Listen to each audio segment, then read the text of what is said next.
Hi, I'm Matthew McQuilla, and I'm back here with Larry Backer, Professor Backer, and we are here to discuss Chapter 4 of his book, Hong Kong Between One Country and Two Systems. Chapter 4 is Official and Unofficial Statements of the Political Authorities. How are you doing today, Professor Backer? Oh, pretty good. Waiting for your questions. As always, a great pleasure. You don't have to wait for my questions. You wrote the book. You can make your own questions and answer them. Yeah, but I'm much more interested in what you all think about the book than anything that I'm going to say about it. And it's actually, that's a great comment, because part of this, and I'm hoping that our listeners will be inclined to also reach out, is half the purpose of writing the book is for me to convey something to my readers, but the other half is for the readers to engage with the book, to draw their own insights from it as well. So from my perspective, it's actually much more fun and more instructive, I think, for both for us to hear what you're drawing from it than for me to kind of paraphrase what I've already written in the book, and which you're free to read. So Well, one thing that I drew from it, I think, is that chapter 4 is strongly tied into chapter 3. yeah, They talk about mending and breaking and mend break. And so the first question I would like to ask you is, were there political mistakes made with the extradition law, which at the end of the day or at the beginning of the day has a lot to do with the situation that is currently going on when you were writing this on August 4th, 2019? yeah, okay. And that is a great question. That's a great question. And that appears to certainly, by the time this was written, we're now in early August, right? Those kinds of discussions were just oozing out of everywhere, in certainly around Hong Kong, because again, even though by the end of July, people were already beginning to talk about this thing being bigger than the extradition law, everyone still kind of harbored the hope that if you could solve the extradition law problem, you could probably bring this back to a low simmer. No one will be happy, but we'll be able to go back to where we were. And then maybe in the future, something will happen and we'll all be happier. Right, and so it all centered around the extradition law. There were in many quarters a sense that as unhappy as the provisions of the extradition law might have been, it was the heavy-handedness, the cavalierness with which it was brought into the Hong Kong political arena that was just a match in a room with way too much gasoline fumes, and that produced a miscalculation. Another group of people thought that the miscalculation was not so much inherent in the heavy-handedness or the clumsiness of its introduction, but in the clumsiness of its writing, and that there could have been more elegant and less provocative ways of getting the central authorities what they want without just poking the forces in Hong Kong, which everyone knew was there. And then the third group thought, well, maybe at this point you've got tigers on both sides of these things, maybe three sets of tigers. And it might well have been quite deliberate that someone decided this was as propitious a time as any for all three tigers to be poked at once, and then watch what happens. So it's not clear. I suspect that there will be half a dozen really, really brilliant PhD dissertations written about this in the future from very different perspectives, from the perspectives of Chinese Marxist-Leninism, from the perspective of Hong Kong, probably written from outside of Hong Kong, if it takes the perspective of the protesters sympathetically. And then from the perspective of the West and the quote unquote liberal democratic and international communities. Don't know, but I can tell you that at least in the circles in which I traveled, that was the sense, that perhaps, and again, perhaps this really could have been avoided. There might have been something else that would have blown up, but it wouldn't have been this. Or the sense that, wow, maybe this was not accidental. Hmm. You know, it's interesting. We talked about men break in the last chapter, and I think we continue to illustrate some examples throughout this chapter. And so we look from the positions of both camps, honestly, and the way they are positioning themselves at this time.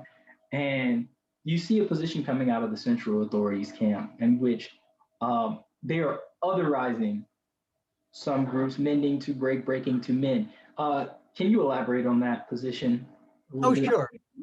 Yeah, sure. And that's very simple. And again, we're going to see this elaborated in much, much more elegant ways later on towards the end of 2019, and then certainly in the course of COVID.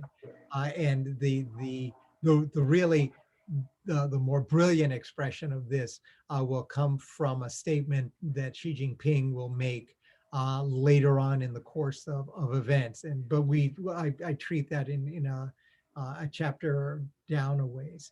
But there are two, and they involve um, breaking and mending the people of Hong Kong. And there we look at the issue of lawlessness. In which the actors are the police on the one hand as representative of the local authorities, and the protesters as representative of a mass movement, right? Right, on the one hand. And then the otherness is the political system and autonomy of Hong Kong within two systems, and the meddling of foreigners. Right. And I use those words quite deliberately, because the minute you say meddling and foreigners, you're already investing the conversation. If you use those are words of judgment. They're not really words of description. You're already investing them inherently with otherness, and then it just becomes easy. The same though applies with the police and the protesters. And there, the way you break is by the use of, and mend at the same time, is by the way in which you use the word lawfulness or unlawfulness. Right. And this becomes a big issue later on, but you begin to see it here. Do the protesters forfeit any claim to legitimacy through their violent tactics? Their unlawfulness in themselves put them beyond the pale of legitimate engagement in discourse?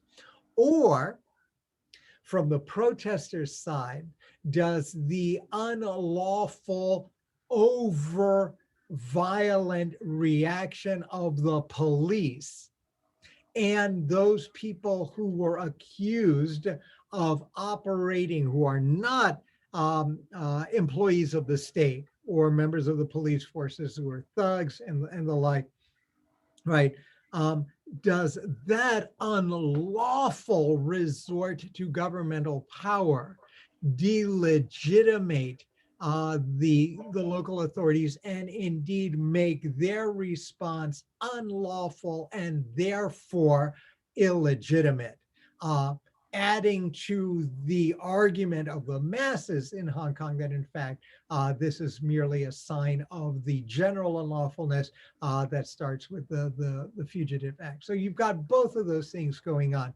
And at the beginning of August, it's not clear where this is going to go. Certainly from the perspective of the central authorities in Beijing, it's easy, right?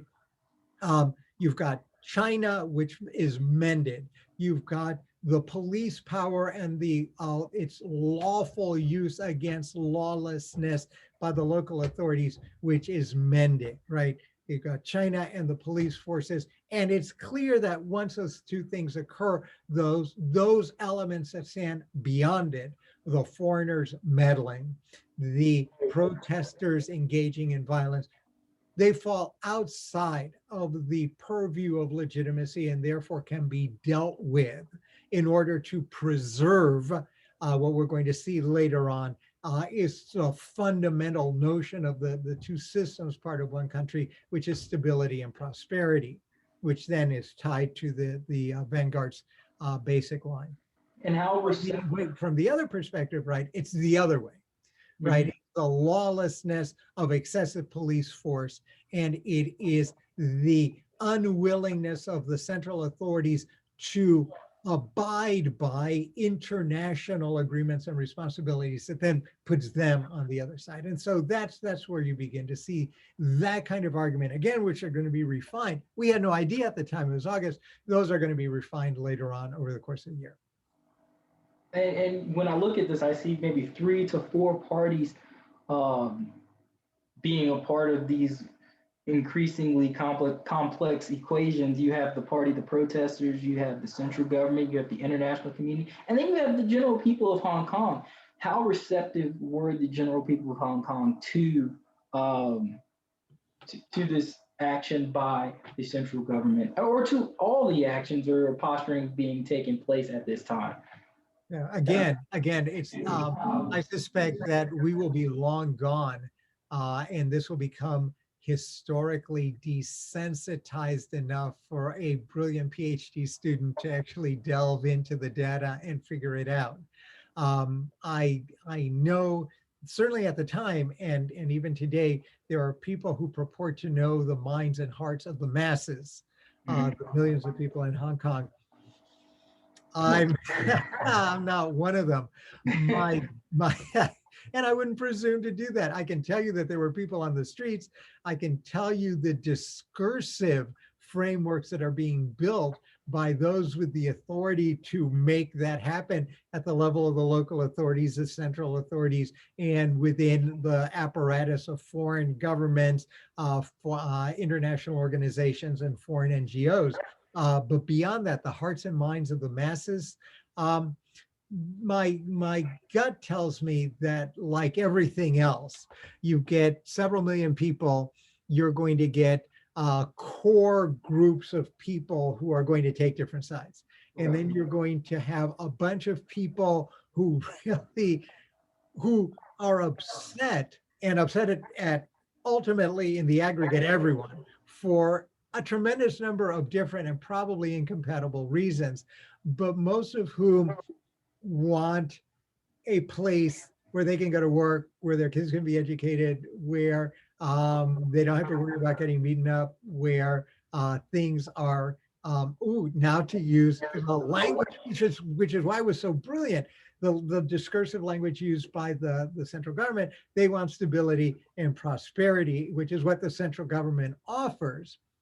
What the other side, the protesters and ultimately the foreigners, begin to offer is something far more abstract, right? Which is civil and political rights autonomy. And that tension between what is on offer in terms of projecting both internally to secure the hearts and minds of the people of Hong Kong, but then externally to manage the ways in which the influential, the people who are influencers outside of China, the elements of the press, social media, non-governmental organizations, organs, I can't call them propaganda organs, information and capacity building organs of foreign governments would frame this. All of this is begins to be felt. And did they spend more time trying to, I guess, position for external influence more so than the people of Hong Kong, or was it normal? I think, at this point, Hong Kong is a self-described international city. Okay. Hong Kong is a window of China out into the world in a very special way because of its history. There's a tremendous number of foreigners in Hong Kong. It's the gateway to the mainland, et cetera, et cetera. You can't develop a discourse in 2019 in Hong Kong without thinking along multiple tracks. Mhm. Internal local, internal public, internal central authorities, external public, external private, external social and economic. So you've got all those tracks. Now sometimes some of those tracks will be louder or more pervasive than others, but it's really hard in this context to view this as really simple-minded statements. So which of course enriches the statements that are then being put out by the central local authorities, eventually by foreigners. The European Parliament gets involved in chapter 4 a little bit. The protesters less so. And in a sense, one of the interesting things here, by August, you begin to see some of the consequences of the vast differences. And this is really the application of the abstractions that I was just talking about, the consequences of the differences in organizations among the parties, right? So the central authorities are speaking with a common voice, and they're speaking from out of a very sophisticated development of Marxist-Leninist theory over the course of decades, and its application to Hong Kong. All right. The protesters, and we'd already talked about this a little bit, there's no such thing as a protester movement in the singular. You've got a large number of people who are aligned, but who really had not, well, there did not appear to be a conscious intent to mold all of this into a singular voice at the beginning, other than to express a multitude of frustration, which aligned everyone, or which was crystallized, at least at the beginning in June, by the extradition law, but with a lot of subterranean stuff underneath it. The result, of course, even at this stage, was that while you have a accelerated development of a discursive position that is then sent out everywhere, both internally in Hong Kong and then projected externally on the global propaganda stage, or the global mass opinion management stage, on the part of the central authorities and other large actors. You don't have the same kind of apparatus that you see developing yet among that constellation which launches into the protest movement. So I understand what you mean by these wide-ranging groups and positions and opinions, probably within one group of protesters that we decide to put together as one group, as though it's a solidified, organized movement. Were these protesters? Well, first I must ask: was the central authority changing the meaning of the protest? And how the protesters were illustrated? And if so, were the protesters cognizant of this? From a Western perspective, the answer will be different than from a Chinese perspective. My sense is that the Chinese view of the protesters never changed. Okay. And their view was absolutely aligned with the way in which Marxist-Leninist theory, Chinese Marxist-Leninist theory, had developed, so that there was a natural, quote unquote, a natural way of viewing the protesters. So there's no change in the way in which you look at them. There was merely a refinement in the way in which you described it, consonant with the way in which you would tend to look at things like this, lawless mass movements, from a Marxist-Leninist perspective.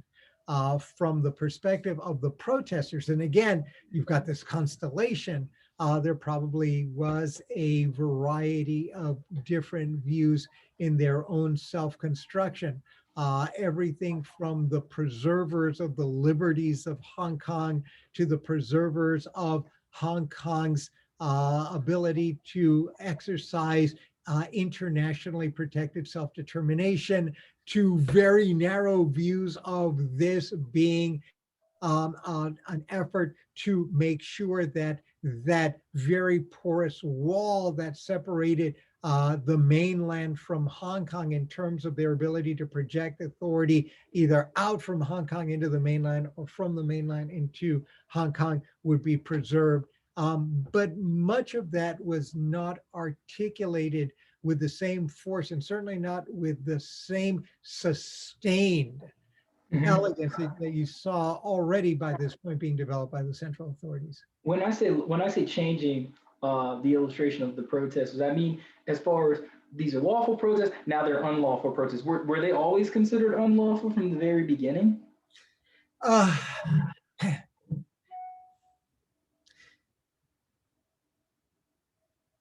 And it, if and again, there's no easy answer here either. okay, My sense is that within some elements of the vanguard, the answer would have to be that yes, all of them were unlawful to the extent that the object of it was somehow anti-government in the sense that it was threatening.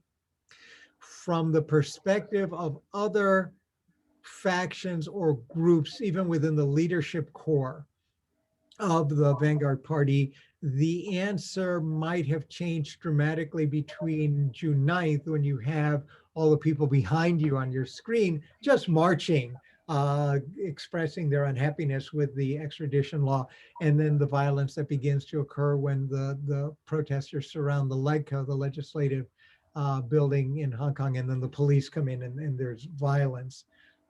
And they might have changed at that point. And then for others, perhaps probably a very small minority, that changes definitively from that moment until the end of July, when, the character or the sustained character of the nature of the engagement of the protesters, or at least elements of the protesters. Again, it's not a unified group, but elements of the protesters against a particular view of the nature and the legitimacy, the limited range of legitimacy of interactions with local authorities, and then indirectly the central authorities, is viewed.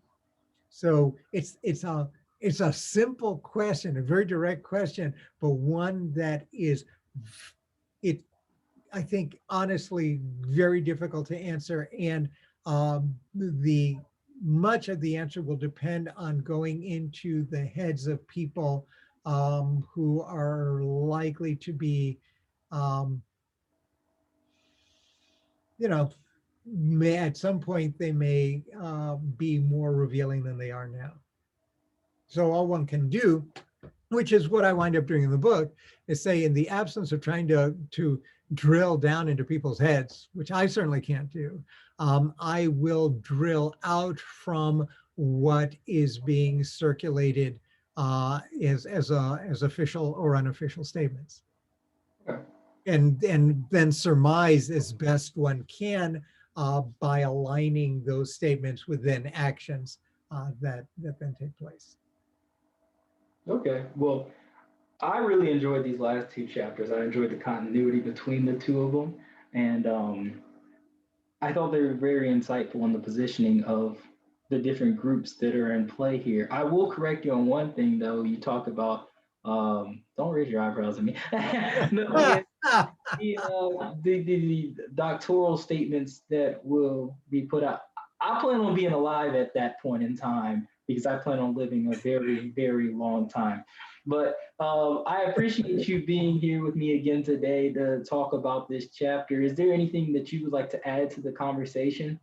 No, I'm looking forward to the discussion of the next chapter. And I look forward to that discussion as well. I hope that everyone out there who is listening plans on buying this book. I'm going to promote for you so that you don't have to self-promote. Right. And just one last thing. Please do not feel shy about reaching out and sending us questions. We love to engage, and we're looking forward to discussion. Absolutely. I would love to put them on the grill. It's almost July 4th.